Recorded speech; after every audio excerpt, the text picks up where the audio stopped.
organización tomó una determinación de sacarnos del país y no encontraron mejor solución que sacarnos como una columna guerrillera cruzando la cordillera de los Andes. Y empezamos a caminar y cada vez como se notaba que íbamos cada vez por algunos lugares muy altos, ¡pum!, caímos. Nos despeñamos, rodamos, 300 metros por lo menos. Y llega un momento que el abuelo nos dice: lo siento, yo os tengo que dejar solos porque mañana si yo no llego, se van la gente que los tiene que recuperar a ustedes. ¿Y cómo lo hacemos? Sigan al burro. Pero bueno, finalmente el burro nos llevó a buen recaudo. Francia en ese momento estaba dando la posibilidad a la gente que se había fugado y salimos bajo la protección de ACNUR de Buenos Aires y llegamos acá el 13 de agosto del 92. ¿Y tu mamá y tus hermanas estaban, cuando tú te vienes, ellas están todavía buscando a tu padre? ¿Cómo sí, es bueno, ese... ellas nunca dejaron de buscarlo. A partir del 2002-2003 crean este grupo que se llama el Departamento Quinto y empiezan a presionar a algunos. Entonces de repente hay uno que cede, ya han pasado tantos años, y dice: yo no maté al Chino Díaz. Y el tipo dice: no, el que lo mató creo que se llamaba Jorge Vargas. El Guerrillero, un podcast de Almudena Ariza y Yes We Cast. Episodio 7. El Mosito. Aviso. Este episodio contiene descripciones explícitas de métodos de tortura. Bueno, a ver, acércate a ver cómo se te escucha. 1, 2, 3, 1, 2, 3, probando. Perfecto. Jorgelino Vergara. Ese soy yo, cuénteme. Jorgelino Vergara es el Jorge Vargas del que habla Víctor, el hombre al que acusaron de matar al Chino Díaz. He viajado hasta Chile para encontrarme con él y no ha sido fácil. Vive semiescondido en un recóndito lugar del país y que no puedo revelar por su propia seguridad. Jorgelino, me ha sorprendido, podemos comentar lo que me has dicho, que bueno, tú estás como testigo protegido del gobierno, ¿no? Uh-huh. Y, por ejemplo, incluso para hacer esta entrevista has tenido que avisarlos. Estamos en una casita, en un pueblecito en medio de casi de la nada, sí. Pero has tenido que decir que estábamos aquí y nos estarían vigilando. ¿Y qué hay, como hombres armados o...? Los PDI, porque andan siempre con su arma de servicio y cosas así. ¿Y cuántos habrá por aquí? 3. ¿Los tienes localizados? Obvio. Bueno. ¿Cómo estás? Muy bien, gracias. ¿Sí? ¿Y tú cómo has estado? Bueno, yo contenta de estar aquí en este lugar en el que no deja de llover.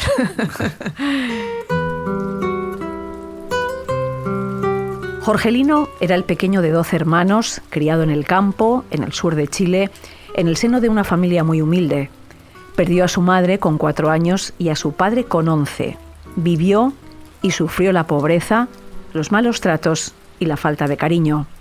Son sus hermanos mayores los que se hacen cargo de él y uno de ellos le consigue un trabajo en Santiago de Chile para servir en casa de un militar de alto rango. ¿Nos puedes explicar en qué consistía ese trabajo? Mozo es hacer todo, atender las visitas, ya, servirles las comidas, hacer aseo, todo eso involucrado a lo que nosotros acá le llamamos ser mozo. ¿Te fijas? ¿Como criado más o menos? O una cosa así, correcto. Cuando me fue a dejar mi hermano, siempre me dijo, ten mucho cuidado en todo sentido de cosas porque es una familia, el señor es militar. Pero yo nunca lo vi de militar, pues siempre de civil. Me recibieron bien. Salió la señora Regina, que era la empleada de la casa. Luego llegó la señora Maruja. Y ya pues ahí me empezó a dar las instrucciones, primero que nada, a presentarme a su familia.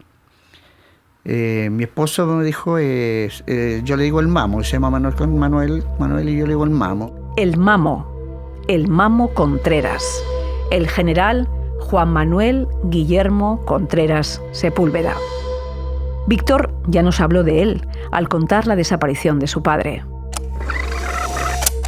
A mi padre lo golpean mucho, pero como te digo, no hay una prueba fehaciente, a pesar de que hay uno que llama al que era el director general de la DINA, de la Dirección de Inteligencia Nacional, Manuel Contreras, un tipo que se veía directamente solo, le rendía cuenta a Pinochet, y lo llama por teléfono esa misma madrugada y le dice: jefecito, detuvimos al Chino Díaz. La figura de Manuel Contreras es clave en la historia que vamos a contar ahora. Antes del golpe de Estado contra Salvador Allende, Contreras ya dirigía la conocida como Escuela de Ingenieros de Tejas Verdes desde diciembre de 1972, lo que sería algo así como un laboratorio de torturas. Mira, el regimiento Tejas Verdes es un regimiento que está relativamente cerca de Santiago, entonces tiene una posición estratégica privilegiada. Javier Rebolledo es periodista e investigador especializado en las violaciones de derechos humanos durante la dictadura de Pinochet. Entonces, cuando llegó el golpe, a todo el mundo le impactó que prácticamente ya estaban identificadas las personas que debían caer, y comenzaron a caer incluso antes del golpe militar, es decir, en Tejas Verdes, antes del 11 de septiembre, el 10 de septiembre, comenzaron a caer detenidas las primeras personas.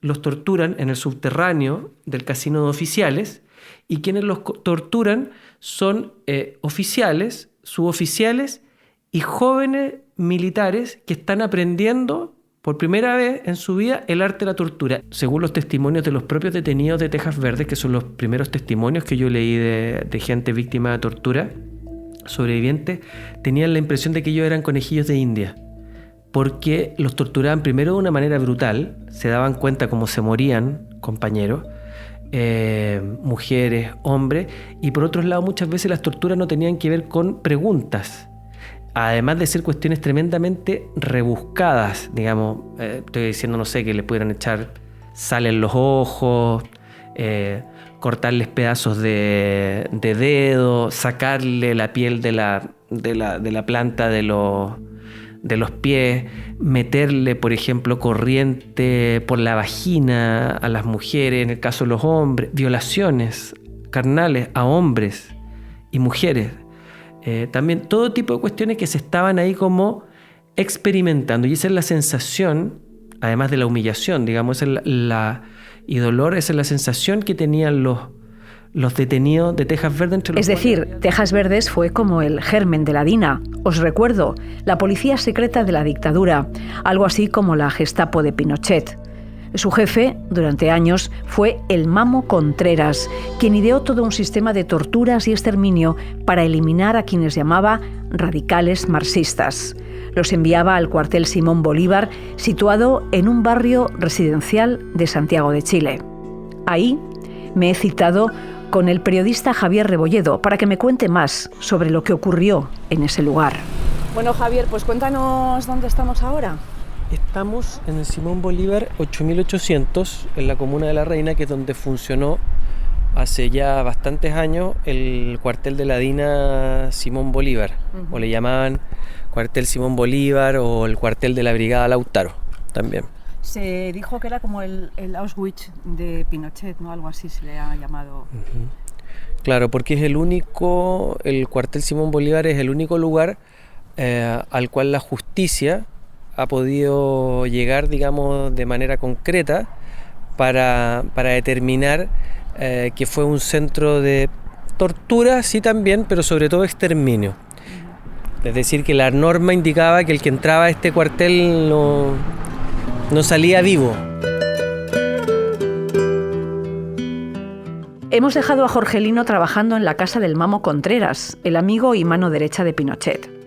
Jorgelino no sabe nada de esto, pero sí ve que por la casa no dejan de pasar militares de alta graduación. Comen, beben, fuman, hablan de política. Jorgelino los sirve embelesado. Admira a esos hombres con poder, los mismos que acaban por ofrecerle un puesto de trabajo. Y ahí es donde empieza tu nueva etapa. Mi nueva etapa, sí. Tienes 17 años, ¿no? Y sí. Empiezas de mocito en el cuartel Lautaro, exacto. Y empieza... ¿Y qué pasa? ¿Qué empieza a pasar ahí? Bueno, de ahí yo ya tenía acceso, ponte tú, dentro de todas mis labores como mozo, En la misma condición, a mí me tocaba ir a darle la comida a los detenidos. A los detenidos del cuartel Simón Bolívar, del que nos hablaba el periodista Javier Rebolledo, el centro de exterminio creado por Pinochet. ¿Y cuándo empiezas a ver que en ese cuartel pasaban cosas? Bueno, de día y de noche torturaban igual. Entonces, nadie se preocupaba de que yo escuchara o viera nada. ¿Te fijas? Pero para mí era terrible, porque yo nunca había visto una cosa así, po. ¿Te fijas?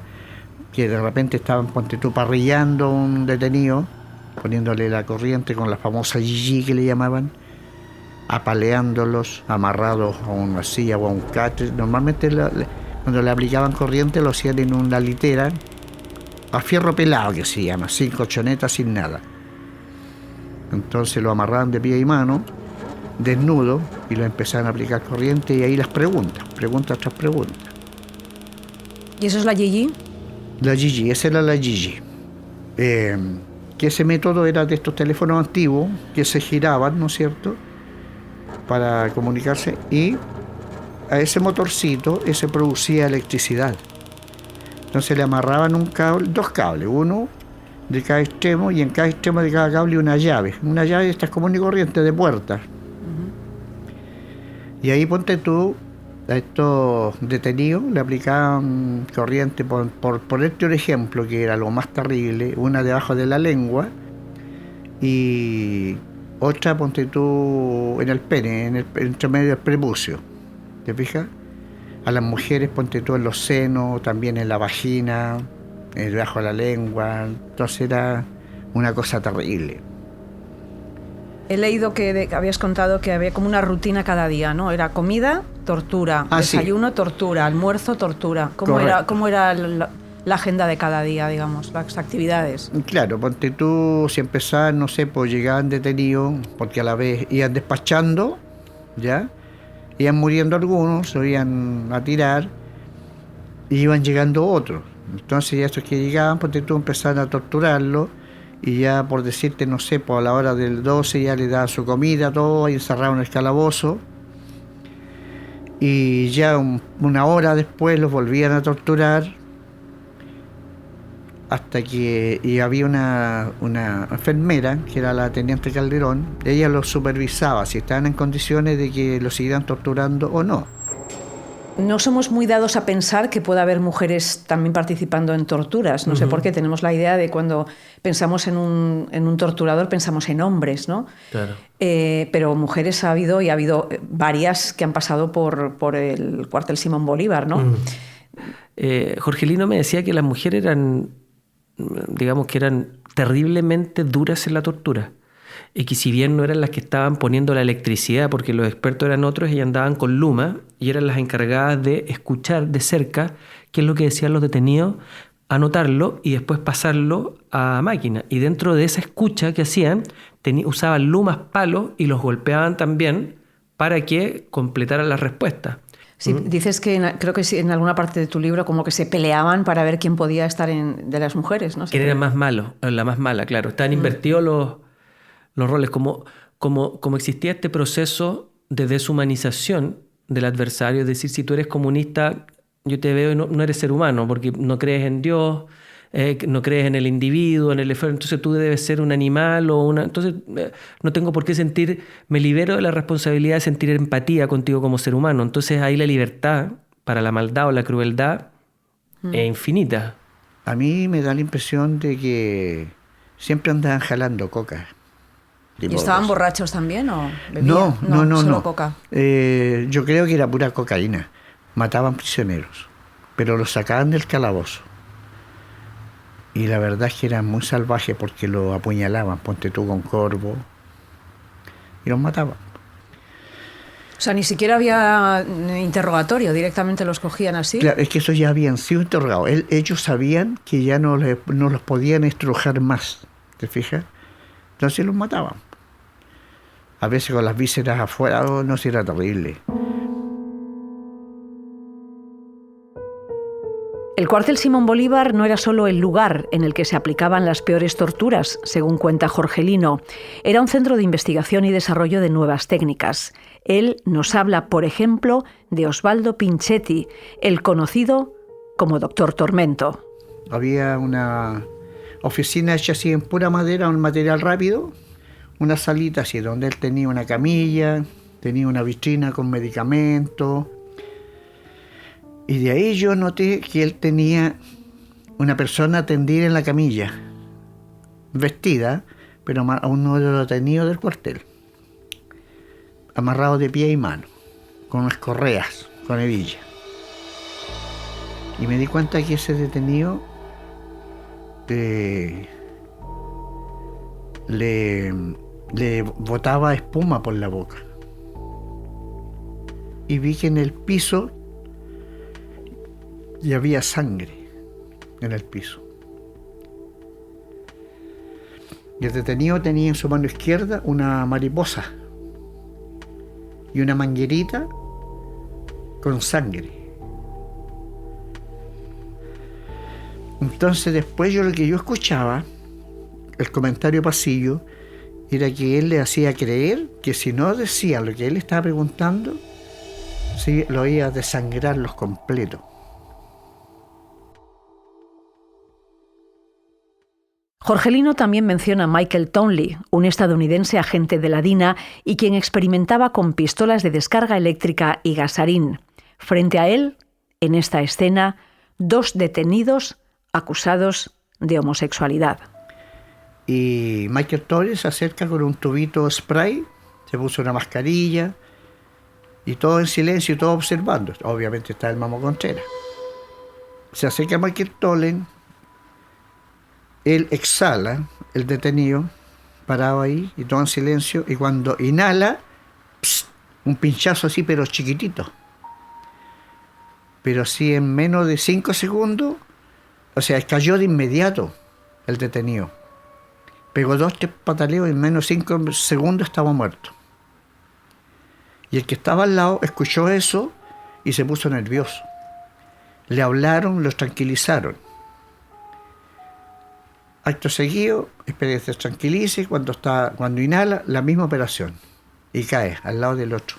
Muertos los dos, pero así instantáneamente. Y ¿qué hacías tú después cuando te enterabas de eso? Es que yo vi eso, pues yo estaba mirando. Ah, tú estabas allí sí, también. Pues yo estaba ahí, yo vi eso, ¿te fijas? Y alguien que también estaba allí y que será más adelante clave en el relato, el elefante. Ese era Juvenal Piña. Ese era uno de la agrupación Delfín, porque dentro del cuartel Lautaro, la agrupación Delfín venía de Villa Grimaldi. Y ellos se trajeron a Víctor Díaz López porque era detenido prisionero de ellos. Y se lo trajeron y se incorporó a uno de los calabozos que habían en el cuartel Lautaro.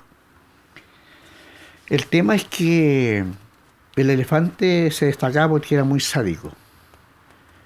Te fijas, el elefante, el Chancho Daza. Y el elefante le bautizaron así porque tenía una memoria muy, muy efectiva.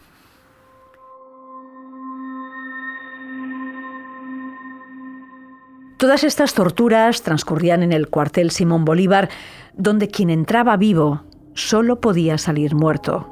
Un lugar secreto, pero en absoluto discreto. ¿Cómo es posible que nadie en la zona supiera nada de lo que ocurría ahí? Es que yo no lo tengo tan claro. Bueno, no es que no supieran nada. La gente siempre se da cuenta de las cosas, digamos. Siempre hay gente que pasa, como tú puedes ver ahora, hay autos, gente que sale, y acá estaban constantemente entrando y saliendo autos y con la única propiedad con un portón de fierro gigante, con cámaras, que en ese tiempo no era como ahora, estamos hablando del año 76, 77. Ahora, dentro del libro también se relata, de boca de Jorge Lino, que en una ocasión, cuando estaban torturando a una persona, un vecino pidió por favor que dejaran de hacerle lo que le estaban haciendo porque se escucharon unos gritos horribles. Y también a partir de ese momento que se pone música fuerte.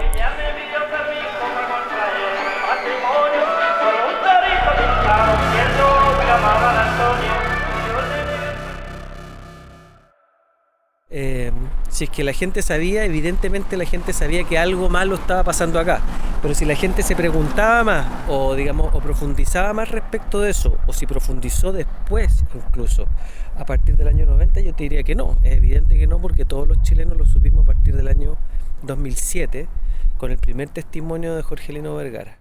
2007, el momento en que Jorgelino se defiende de las acusaciones de ser el asesino de Víctor Manuel Díaz López, y cuando decide contar todo lo que ha visto, todo lo ocurrido en el cuartel Simón Bolívar, incluido lo que pasó con el Chino Díaz. ¿Tú recuerdas el momento en que recibís esa noticia? Propiamente es cuando en enero de 2007 empezamos a saber que había habido, que se sabía ya de qué había pasado con nuestro padre. Ese hecho que se empezaba a saber, todavía no sabíamos en qué consistía. Para la Navidad del 76, y algo pasó que alguien, no sé si un guardia no llegó a la casa del Mamo y llamó, porque la brigada Lautaro era la seguridad directa de él, del Mamo Contreras, y a la vez de algunos del general Pinochet. Y yo quedé solo en el cuartel. De repente suena una bocina y yo salí con el fusil AK-47 colgado en mi hombro, me asomo por la mirilla del portón, que estaba más o menos como unos 30, 40 metros. Abro la mirilla y era el vehículo que venía del cuartel general, porque para esas fechas siempre llevaban pavo asado al grupo de guardia. Le llevaban vino, pisco, pan de Pascua, para que cenaran todos los que estaban de guardia. Llegan las 12 de la noche, yo viendo televisión, y no pasaba nada, no llegaba ninguno de los tres porque habían salido. Y no sé por qué diablo se me viene a la mente. Yo pensaba en Semí y a pesar que yo, siendo Navidad, y estoy sin padre ni madre. Y me acuerdo del Chinito Díaz. Agarro los manojos de llave y me voy al calabozo, a los calabozos. Abro la puerta y lo hago salir, y lo llevo al casino. Y en el casino lo hice sentarse y él me miraba con mucha extrañeza. Lo hice sentarse, le puse servicio, le corté un trozo de pavo, le puse papas mayo, le serví bebida. Y yo me serví para mí, pero sin hablar. Y en una de esas, él me dice, el Chinito me dice, ¿qué hace un joven como usted en un lugar así como este? Y yo no le di importancia y yo encogí los hombros y dije, bueno, cosas de la vida nada más, En todo caso, ya, pues yo no me despegaba el fusil colgado. Y al lado había una salamandra. Y el Chinito me dice, ¿sabes? Me dijo, mire, yo estoy viejo, estoy cojo. No creía que yo me voy a arrancar, me dijo. ¿Por qué no se saque esa cosa? Me dijo, para que coma tranquilo. Buena idea. Me lo saqué, lo dejé apoyado en la salamandra y cenamos. ¿Y al Chino qué le hacían? ¿Se ensañaban especialmente con él? Porque era, claro, un alto dirigente, ¿no? Sí, por Chino, por ejemplo, siempre fue no tan golpeado, sino más corriente, siempre corriente, aparrillado. ¿Y también los colgaban ¿o no? Sí, es el colgamiento. Sí, habían montones de métodos de tortura. Colgamiento, submarino seco, submarino mojado. Submarino mojado era, por ejemplo, cuando los llenaban una tina con agua y los tenían en esta, cuando ya no salían burbujitas, los sacaban. ¿Y el seco? Cuando les ponían la bolsa en la cabeza para quitarle el oxígeno.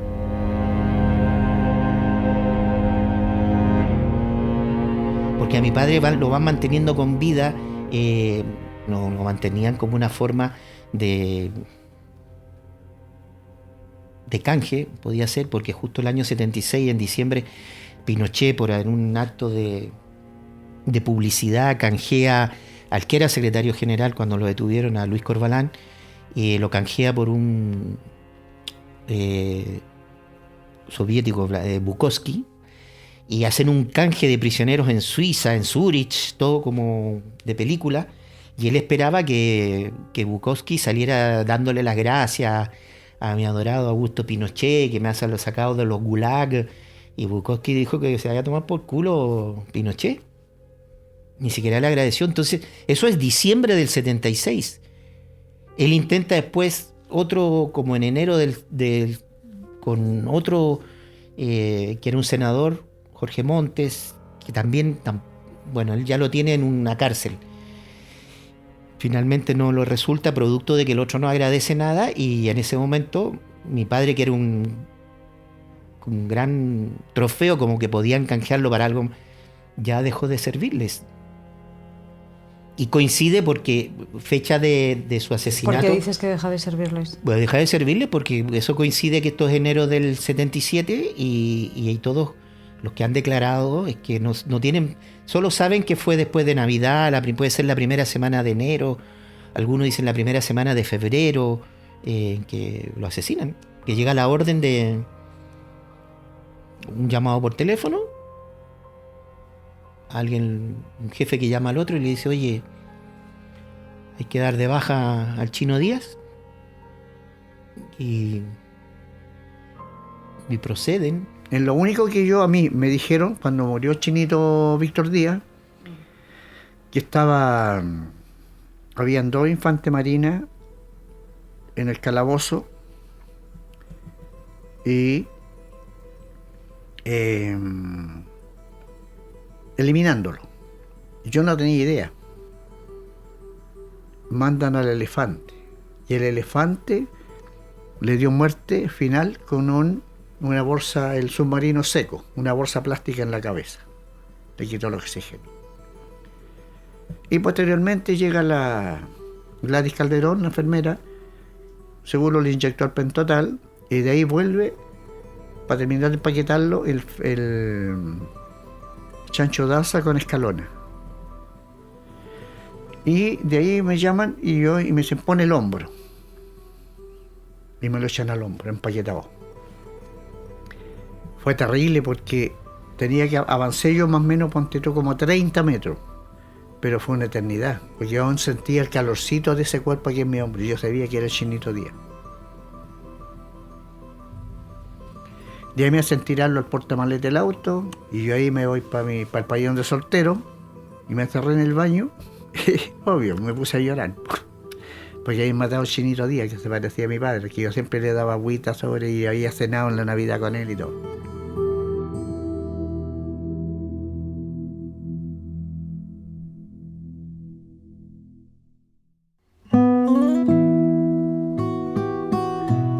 Eso es la verdad.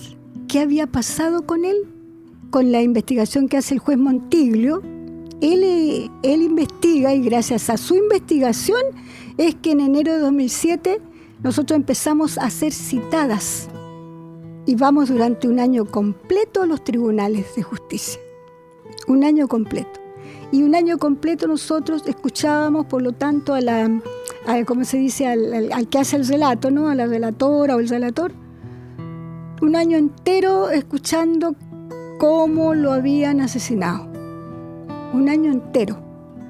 Pero en ese proceso, el ir conociendo la verdad, es lo que yo te digo, no fue llegar y sentarse y que te lo cuenten, o que tú lo puedas leer. Yo pedí ayuda. Yo no era capaz de escuchar ese relato. No era capaz. No. Y era imposible, porque es tu padre.